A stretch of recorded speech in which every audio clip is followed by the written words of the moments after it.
Welcome back to Theology in the Car. So I have an interesting thought. We know that the sacrificial system was instituted by God through Moses in the Torah. But one thing that is quite interesting is, as a Christian, when I read the Old Testament, when I read the Hebrew Bible, I see Jesus all throughout. And I don't believe that in the New Testament, Jesus is just, a character that just pops out of nowhere. I believe that the whole Bible points to Jesus. So let me try as best as I can to break down what I mean. So we have in Bereshit, or Genesis, we have Abraham in Genesis chapter 22 being asked by God, rather quite nicely, might I add, because there is a Hebrew word in there, nah. It's like a, not like the slang like nah, but like nah. And so in Hebrew, it's like an entreaty. So God literally says kach na et bincha, like almost like a entreaty to, offer his son Yitzchak, his son Isaac. And so what's interesting is this is prior to the sacrificial system. And one thing I think that is really fascinating is that I believe the sacrificial system itself pointed to Christ. So I think it's interesting that, as you follow the Lord, I believe that your life becomes a parable.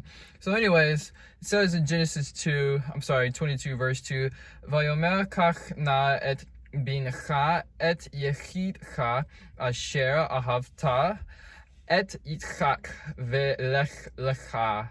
So literally, that is something that Abraham had heard before when God calls him in Genesis 12, Lech lecha, get yourself and go. And so what's interesting is, of course, we know the story. Malach Adonai, who is the angel of the Lord, calls out to Abraham and says, do not do any harm to the boy, for now I know that you fear the Lord. Now I know that you fear God, seeing that you haven't withheld your only son from me. And I have like a whole theological argument on that as to my case for the concept of the Godhead in the Old Testament, because despite popular belief, I would not argue that the Trinity is a Christian invention, but I actually believe it exists in Old Testament Judaism. Actually, there was actually even a school of thought prior to the Second Temple, Old Testament Benitarianism, but that's a conversation for another day.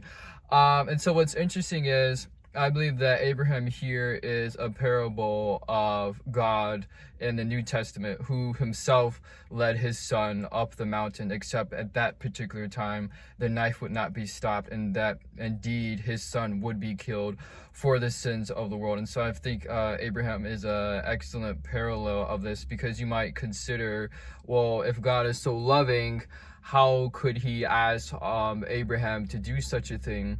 And one way I see it is, I think God is showing what he would ultimately do several years from that particular time. And we know the story. This is typically where we hear, and Abraham named the place Jehovah Jireh. In Hebrew, it's Adonai Yireh.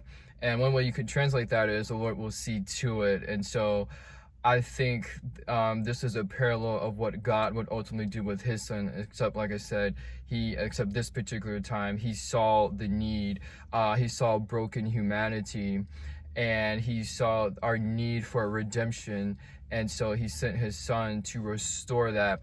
And so he saw the need, and because if God is a good father, and if he is Yireh, then his provision is connected to his sight, and he saw the depravity of man, and so he sent his son for redemption. So these are a couple of thoughts I have. I think this is interesting for God to have this parallel prior to the actual law of sacrifice and whatnot. And Abraham even tells his son that the Lord himself will provide a ram for the burnt offering. A couple of thousand years later, the Lord would provide that lamb, and that lamb is Christ.